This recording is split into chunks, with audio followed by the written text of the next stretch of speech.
say my title is a personal evolution development specialist. Yes, yes. I have been studying the evolution of humanity and how that relates to the evolution of man and the evolution of culture. And I'm here to embark on a nice, lively conversation. And boy, has it been lively. Thank you, Angel. You're welcome. You're welcome. Thank you for being here, Linda. Thank you. Carla, tell us what you got going on. Well, I'm in construction and that industry, but also my biggest passion is in speaking and teaching on this topic and others, and I'm also a master's student, and I study pretty much anything and everything and try to figure out how it all works together. Absolutely, absolutely. Now, there has been some very alarming facts about the climate change. And climate change meaning global warming across the nation. And I just feel like we've ignored it, you know? And so what are some of the concerns that we might have here? What are some of the current events that we've kind of faced on global warming that you think that we need to take heed to? You guys can jump in whenever you're ready. Thank you. Yes. Well, I think global warming is an interesting topic. Yes. There are researchers and authoritative people on both sides who will tell you why they believe it's happening and why they believe it's not happening. Right. But regardless of which side of that argument you take, the fact is that human beings do have an effect on our environment. And so there are so many issues that are worthy of looking at, global warming, or whether or not that's happening or what. But there are others that we need to look at, I think, that are something that we can take some action on ourselves. Global warming is kind of hard for us to do anything personally, right? Because that's a big thing. Yes, it's a big thing. And like I said, there's science on both sides, and I encourage everybody to read the science on both sides of the issue. Yes. Because if you only read one side of a topic, you can get knowledge, but you don't have perspective. And with perspective comes wisdom. So I tend to study both sides of any topic that I'm interested in, Right. the pro and the con, because then I can form a really educated opinion and thoughts on it. And some of the other topics that you brought up too, like agriculture. Yes. And clean water, Mm-hmm. clean air. Some of those are topics that are a little closer to home. We have to kind of look at first things first, I think, don't you, Linda? Mm-hmm. And if we don't have a healthy environment, none of the rest of it matters because we won't be here for long. Right. So You're I right. think we need to look at first things first. And one of the topics that I had brought up to you earlier was agriculture. Yes. And looking at more sustainable ways of producing food Yes. for the world. And that's why I was saying a return to organics, I think, is really important. Big time. And eating locally, supporting your local farmers markets. Don't partake in buying such exotic foods that have to travel halfway across the world and have to be irradiated and things like that to stay fresh. Eat locally and support those local farmers because they are the backbone. Yes. Now, Carla, let me ask you a question. What exactly is happening to our farms now? What's going on? What's happening is that small and family farms are disappearing at an alarming rate, and corporate farms are taking over. So small family farms, 100 or up to 1,000 acres even, it can still be pretty small. Mm-hmm. And when they're spread out, they have impact, but it's not quite as dramatic as the impact of a corporate farm that has thousands of head of cattle on a dairy farm that's putting out tons of methane and tons of animal waste that seeps into the water systems and makes it so that those of us who live in rural areas and get water from wells can't use that well water because it's toxic. Wow. Now, I've heard that a lot of people are actually, the people that are actually over the farm, the farmers, that the government is really cracking down on them and they're shutting them down. Is that true? That's true in many cases. And tell me exactly why are they doing that? What's the whole point of why are they trying to, come between that sector? Corporate agriculture is a big industry, and it's a big lobby as well. Yes. And if you look at any big industry, big pharma, petro, big energy, big agriculture, they have big lobbies, and those lobbies are there for not the benefit of us, of human beings, the benefit of those industries. Yes. And so the corporate farms have these big lobbyists. They're looking out for the agendas of the big farms. And the more they can buy up the land of the small farmers and put them out of business, the more money they make. Wow. And the more control they have over us. And that includes, companies like Monsanto, echo, who controls, I think it's more than 90% of the world's soybean seed. Wow. Or at least the American soybean seed. And I know that when farmers plant that they have to sign an agreement that they won't plant, or I don't know if they sign anything, but they agree that they won't plant anything else but the Monsanto seed. And they're not allowed to save seeds because that would infringe on Monsanto's patent. What? So, yeah. And then that keeps them committed to using Monsanto's chemicals, too, to put on top of the crops. That seed has been genetically modified to be able to withstand. Wow. So it's seed on top of chemicals, on top of other things. Now, how would this affect the country worldwide? How would that affect it if they shut down the farms or minimize it? Because a lot of the farmers are committing suicide. The suicide rate has went up significantly. So what does that mean for the country? That's very sad. Well, I think definitely farmers, independent farmers, smaller and family farms, because they're closer to it, I just feel that they have a closer relationship with the land and the animals. And that they're, in many cases, I think, raised more humanely and with more care and more love and more attention to replenishing the soil and doing things for their animals that are raised humanely. And personally, I'd rather eat food that has a good energy about it than something that came off an assembly line, butcher line. Yeah, okay.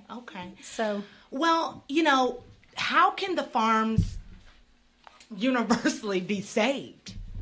Is that a good question to ask? I mean, what can we do to try to help save the farms? So that's a good question. I think on any of the topics that we talk about today, it's important for us to look at what can we affect. Yes, that's important. And how we can affect this is with our choices. We can choose when we go to the grocery store to forego the cookies and the processed things that cost more money and spend that little bit of extra money on the organic fruits and vegetables. Yes. Or go to the local farmers market and support those people. Yes. Because when there's less call and less market for these, I call them robo foods. Because Oh, let's just call talk them what about they it. are. Yes. They're foods that have been grown without minerals and things in the and soil. they've been mutated. Right. And without things that actually make them healthy to us to consume. Yes. So they're really, it's just filling up a void in our stomach, but they're not nourishing us. Yeah. Not nourishing our body or our spirit. Yeah. And so that's how we can affect this. We can make good choices. We can choose to eat organic, choose not to buy the garbage that's in the middle aisles in the grocery store. And to shun products that are genetically modified. Yeah. And Now, to not use Roundup. Please don't use Roundup. I know, do not use Roundup. That is scary.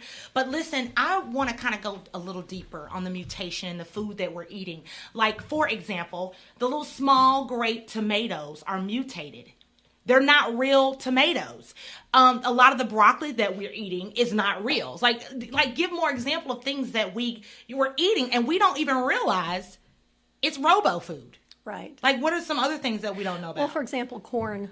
There's almost no corn that we consume that is not genetically modified.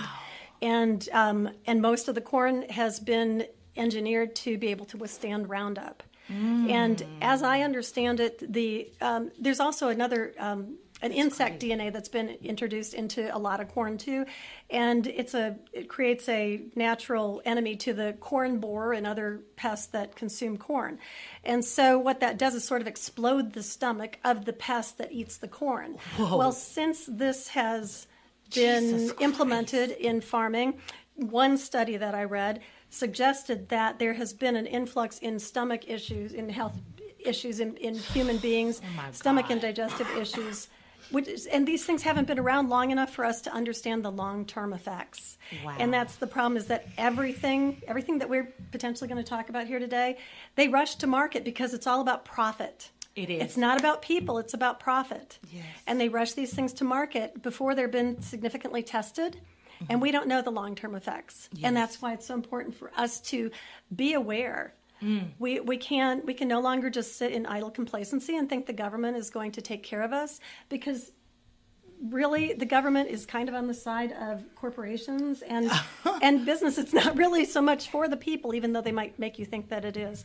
And the legislation is all benefiting the corporations. And I'm not anti-corporation or anti-making money. I mean, but it's to the point where we need to be. Let's just be real. It's to the point, like, who is going to be brave enough to stand up and talk about these issues? Because I just do not like the fact that I'm eating food that is not real. Right. Is that fair? Like, I mean, really think about it. I mean, why are we letting people tell us what to eat? And that's why it's and put in our bodies with no nutrients. Right. And that's why it's so important for us to be aware. And that's why I'm glad to be part of what you're doing, is to change the world by creating more awareness. Yes. Because when we're aware, we read those labels and we know what we're putting in ourselves. We choose organic restaurants or farm-to-table restaurants, support local farmers markets. And that's what we can do to make little incremental change. If every single person made a little bit of change for the better every day, think of how much better the world would be. Oh my God. And this is the thing, Linda, you can chime in on this, because this is you, boo. You know, tell us, like, beyond the food. We like to talk about, oh, I'm vegan, I'm vegetarian, I'm eating right because it's a lifestyle. But what about our conscious minds? Why do you think we need to eat right consciously? What does it do to our conscious mind or subconscious mind? Well, overall, I mean, obviously, the more aware you are, and I'm in 100% agreement with you, it's these kind of conversations that people, if they expand them, so talk to your neighbor about it or your family about it. It's all about discussing and having these deep conversations, because all those tortilla chips and Doritos and all those things are made of corn. Right. Which is... Woo! Okay. Right. Syrup and all of that. So, corn syrup. Yeah, corn syrup and the corn oil. Yes. So every restaurant that you're going to, you're getting affected in this way. So when Claire had said, avoid the things that are in the middle of the supermarket, you want to shop the perimeter of the supermarket. Yes. Stay out of those aisles. Oh my God. Because what this does is basically you're increasing the toxicity of your body. And it takes a lot of effort to get it all out, and you're constantly feeding on it more. Yes. Your liver is made to clear out toxins and things you're taking in. No matter how diligent you personally are, inadvertently you're taking it in anyway. Yeah. And that, like you said, it's just not fair. It's not. And it's not about doing away with corporations. It's affecting their profit. Yeah, affect their profit by not purchasing their products, and then they will start changing. Yeah, see, I mean, I'm just going to bring up McDonald's. Ooh, that's good. Didn't they bring up some, like they're putting some supposedly healthy things on the menu? They're trying to appease the people and the parents. Now, if you take those apples that are in the little bag, they might stay fresh for weeks on end. Yeah. But what is it that's making it stay fresh? The chemicals are on the fruit. Exactly. So they're taking measures to satisfy the mother that's conscientious and giving apples, and the mother's thinking she's giving her kid, something healthy. Right. And yet you have to stop and realize, put them out of the bag for a while and see how long they're going to last. French fry, you find it under the car seat a year later. It looks just the way it looked when you took it out of the bag. Right. And we're feeding this stuff to our kids.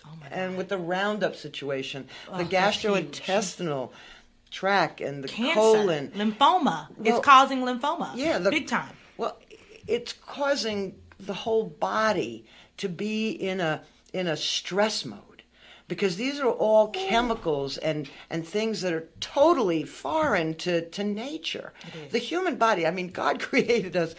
We are capable of healing ourselves if we could feed ourselves organic, natural things. Wow. The big pharma is not going to allow that. No. So we need to stand up for things. Yes, we do. We do. Linda, thank you so much for that. And I knew that, I just know that you two just know the facts and you know the knowledge. And a lot of people like our culture, I don't think enough cultures know about this education. to understand why are you eating differently in this season, in this new decade. Because it's more prevalent as artificial intelligence comes in, all that radiation that's on us. We better be saving ourselves. You think you're saving your soul, you need to be saving your physical body, because we are human. At the end of the day, yes, we're experiencing a spiritual experience, but at the same time, we have to take care of our physical bodies in a different way. Because when you understand, when you ingest food, it's not about just eating. That's feeding your ego. When you're eating and you say, I'm hungry, I'm hangry, I'm angry and I'm hungry, feed me now. You're feeding your ego that's hungry. But now it's time to think about, how do you eat? Why do I eat? It's to feed the nutrients that you're missing in your body. That's what I feel. Helping those cells in your body do what it needs to do to keep you going, to keep you growing. You get what I'm saying? I just think that it's time for us to feed our minds in a different way, because I don't know, maybe this is my own theory, but I feel that, and I got this theory because I did a 3-week fast, and it was spiritual and it was also just physical because I wanted to be fine at the time, but I didn't realize how much it was going to fine tune my mind.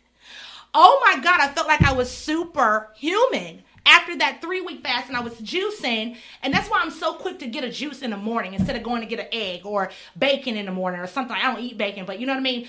I'm very conscious of at least starting my morning off with nutrients in my body when I wake up in the morning.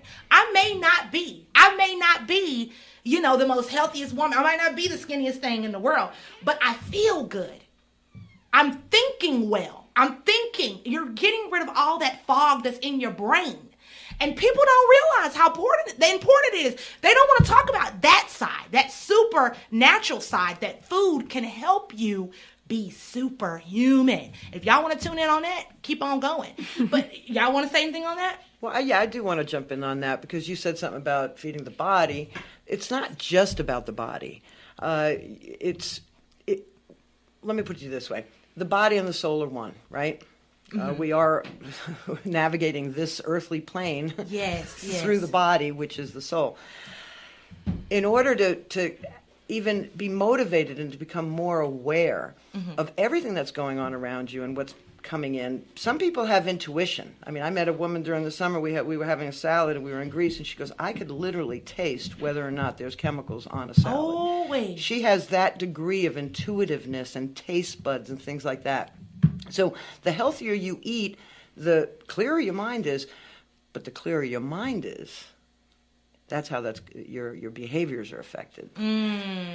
So it really takes you to getting centered in yourself. That's it. Being in connection with your soul, being in connection with Source. That's it. And that is the first step in really taking on any and every complexity that's going on in the world right now. Right. It's up to us on a personal level to evolve ourselves, to recognize that, if we're sitting there in anger because we had a minor argument with somebody, we need to figure out how we could let those kind of things go. Because what is that doing? It's just increasing, our blood pressure, the cortisol level, in our bodies, and those are all affecting us. Our moods, everything, hormones, everything. Everything is so interrelated. See, and that's what. When we're talking about all the pollution and the global warming and things like that, we have to make the connections. Now, it's really complex to make the connections from, like the corporate level, but on an individual basis. Do your finances not affect your emotions? Don't your emotions affect your body? Doesn't your body affect your relationships? If you could grasp the intensity and the implications of every action you take affecting every aspect of your life, and then really pay attention to that, and then it expands little by little. So now how could you do that? It's about being introspective. Not being on social media 24/7. Take an extra 10 minutes off that or 15 and just sit with yourself in silence. You don't even have to have music on, unless it's very tranquil music to really draw you within. You need to feed your soul. Just one-on-one. I'm not saying listening to preachers constantly and not introspective. You have to contemplate, think about things, and just be with you. And it's I don't know how deep and how long we have. But Go deep. Go deep. That's why you're here. That's why you're here. I want your gift to go forth. Well, to that same topic, and you were talking about the Bible before, and one of the things that the disciples and the people said to Jesus the Christ, they said, well, Master, what should we eat? And should we fast or should we not fast? And what should we do? And he said, don't worry so much about what you eat, and I'm paraphrasing here, but don't worry so much about what you put in your mouth.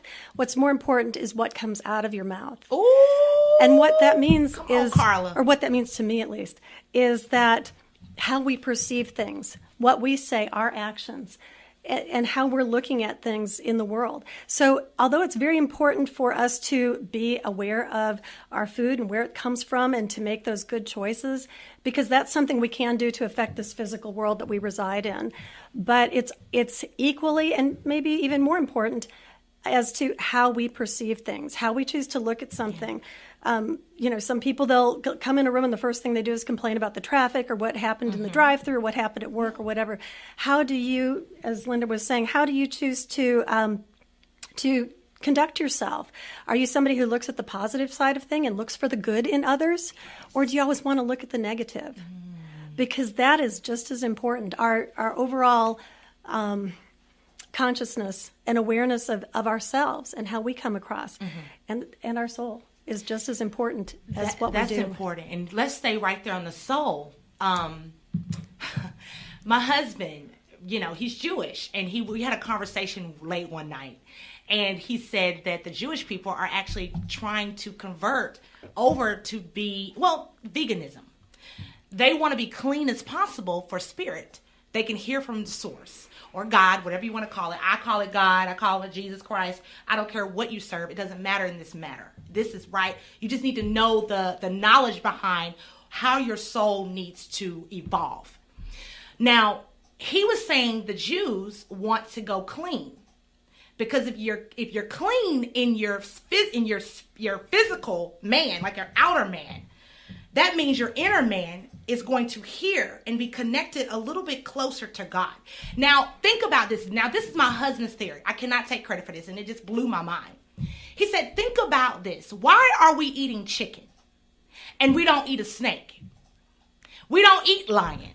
Somebody might be eating it. I'm not eating it. Do y'all eat snake and lion? No. Are you eating elephant? Are you eating, we're eating chicken and we're eating pig. We're eating all of these things that are low vibration. If you look at a chicken, what do you do with a chicken? You try to go catch it, it's going to run. That means you're going to be a chicken. Your spirit is going to take on that animal. We're going to go deep. Let's go there. Your spirit can take on anything. My mama used to make fun of me and say, honey, pray over your wig because you don't know what kind of spirit's on it. I used to laugh at her. I used to laugh. I'm like, no, I'm not going to pray over my wig. Are you kidding me? But everything around you has energy. If you haven't noticed, everything has energy. And so they were saying that because the reason why they wanted to change that whole thing, that practice of eating meat, is because they want to be pure in spirit. They want to be divinely connected to God. They want to make sure that they're pure, their spirit is pure to hear from him.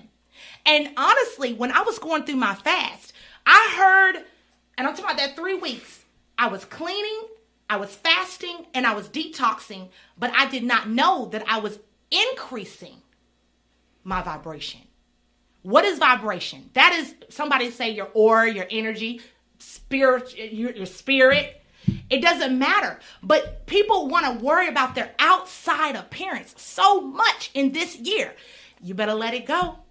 You better be working on that soul. You better be working on that inner man, because that's, at the end of the day, that's what matters. So I agree with you. And yes. And I think that anything anyone can do to increase the evolution of their soul is very important, whether it's eating cleaner, and I think we're all kind of leaning towards that, yes. And living cleaner, reducing our carbon footprint, doing meditation, doing yoga, things like that. Yeah. I think one of the other things that's really important is coming to an understanding that no man is an island. So that means there's nothing that we do, and Linda alluded to this too, nothing that we do that doesn't affect someone or something else in some way. And we need to realize too that it's not it's not just me, it's not just America, it's not just the UK, it's not just, there's campaigns, America first, India first. I can't remember, there's another country I heard. And it's not this one country first. We have to realize that we are all interconnected. And this current virus outbreak, I don't want to get into that because that's too long of a topic. But, it is. But it's a good example of how we are so interconnected. Something that happened across the world is now here, and we're all being affected by it. And we have to realize that all of our choices, whether it's the choice to use Roundup or to purchase certain things from non-environmentally friendly or not people-friendly companies, all of those things affect the world. And we have to realize that when we finally learn to treat each other the way we want to be treated, and the earth, right, too, because that's the only place we have to live as of right now. Yeah. I think that's when we're going to see grave danger. Yeah. Definitely. That all alludes to the evolution of the soul, which is the highest calling. It is. Oh my gosh. Well, I'm gonna interject a little bit there, along the lines of what you're saying, Carla. That yes, we all affect each other, but let's just use the coronavirus just in that regard. Yeah. Imagine it started in one place with one person in China. That's how connected we are. It's the separateness that people experience and feel that is time to change. We all have to recognize our inner relation, and that when you mentioned even energy, our bodies extend beyond us. Like when we talk about the aura, energy, frequency, magnetic energy. And yeah, I mean, if you're, she's talking off the, well, I mean, why are there electrocardiograms? Oh, right? Yeah. Okay, where's the magnetic resonant MRIs? Yes, see? Okay, Yeah. so we are energy. Yes, we are. So we put out, the aura is a scientific fact. It is. That we don't end beyond our skin. We go further out. Yes. So and the coronavirus is proving it too, right? It is. Our affect out there is significant. And we have to start interacting with people and communicating with people on deeper levels so that we could really connect heart to heart. Oh my God. It's a brain-heart cohesion that we need. Yes. And that's basically what, we've entered what we call the digital age, right? Yes. It used to be the radio age, then it was the television age, now we're in the digital age. It's given us endless opportunities to connect with each other. Absolutely. Not get distracted by each other. Wow. The objective is to connect with real things that matter. And really take it far, build communities that are talking deep about deep subjects. Yes. But it also, you can't go in there, like carrying on about something. No, you have to be centered. Yes. How do you get centered? You connect with your soul, you connect with your source. And a lot of that has to do with what's going on with you. You have to look at your patterns, and a lot has to do with the brain.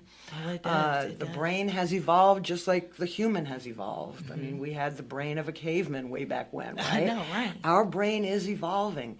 And the complexities that we're facing right now in humanity, our brain has the capacity, but we have to turn it on. Yeah. And they say we only use 10% of our brain's potential. We need to tap into that other 90%.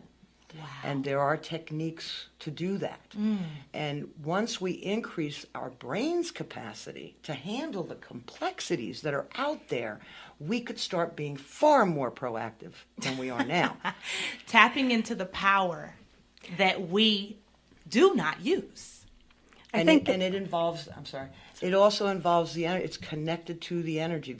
There is basically, how we relate to the different circulatory system, the blood system, the vessels and all that. Yeah. I believe it's a whole new system. It's a new inner technology that's been developed and discovered, not developed, discovered recently.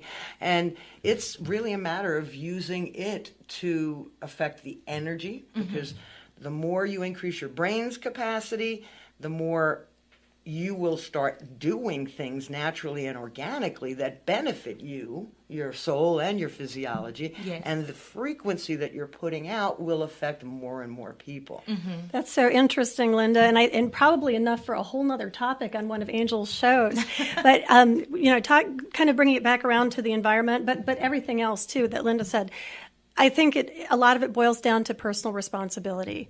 Yes. We can no longer just be complacent and think that the government or other people are going to take care of us, or that the government is going to make the right choices for us. That's right. We have to be personally responsible in everything that we do, and that one of the biggest ways to do that is awareness, not just awareness of organics or what's going on in the environment, but as Linda was saying, self-awareness, personal awareness too of who you are, what kind of person you are, and how you want to interact, with other people as well. But it all boils down to what decisions we make on a daily basis, and how we choose to interact with another person, how we choose to interact with other drivers on the road. Yes. Every little choice that we make, when we listen to our higher self and make that higher choice, gets us closer to spiritual evolution and raises the whole consciousness of everyone, because all boats rise with the tide. Oh my gosh, that's right.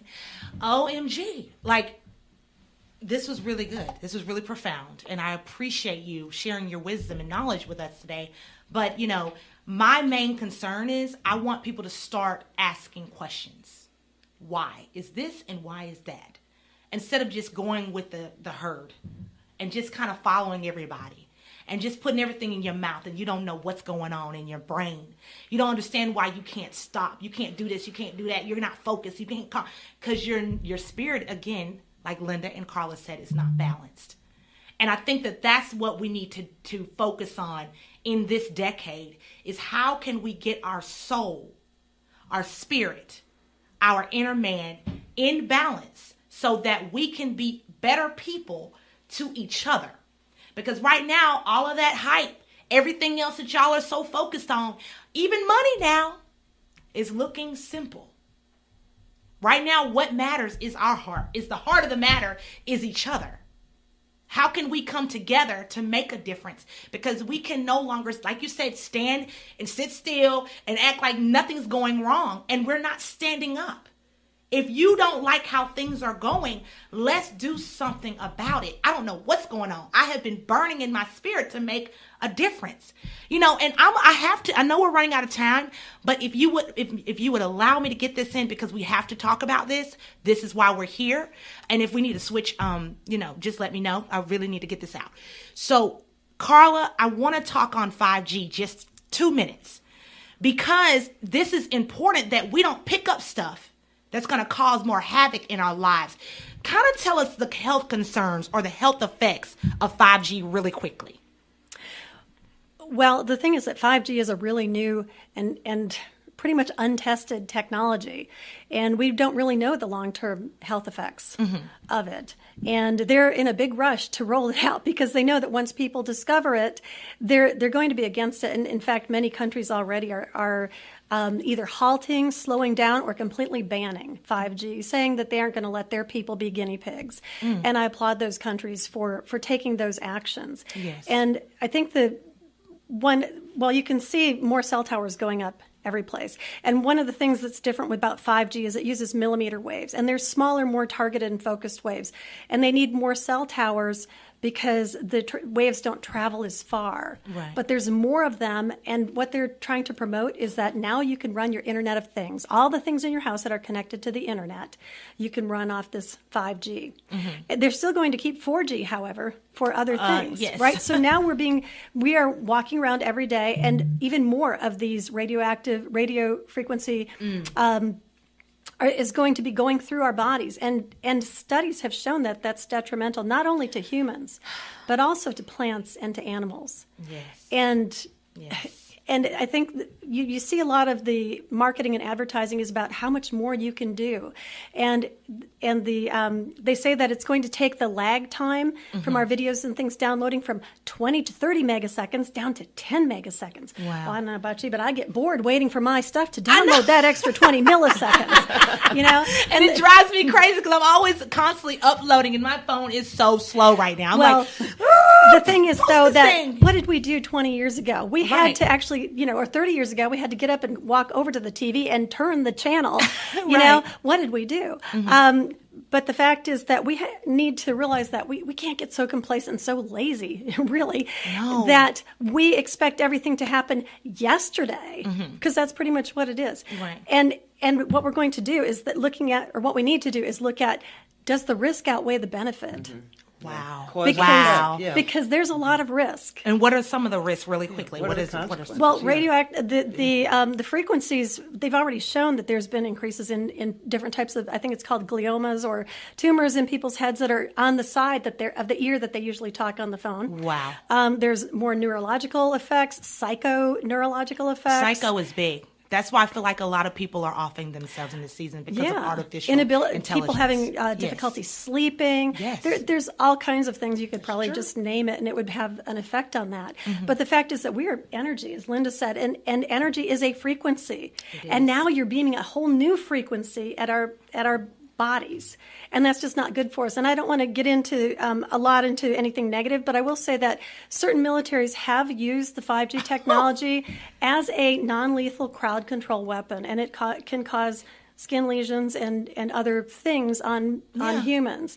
And that's just not a good thing when you have towers every 500 feet or so, for 500 houses. Not good. We don't want to give any government or any person that kind of power. And I think if it's lethal in bigger doses, we don't even want to know what little small things it could be doing. DNA changes, 5G things like that. is big stuff. I mean, it can disperse the clouds in the sky for military use. I mean, it's huge stuff, y'all. You gotta read. Lack of knowledge will destroy man. Yeah, but then what do? You need to get in touch with your representatives and say, come on.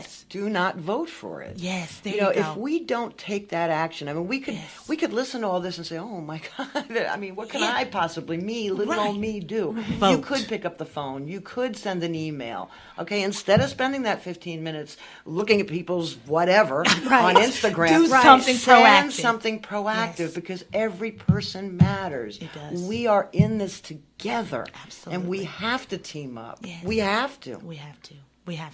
Well, guys, that's it on this one because time is out. My engineer is looking at me like, girl, get out this thing. Because we have one more guest here. So, guys, thank you so much.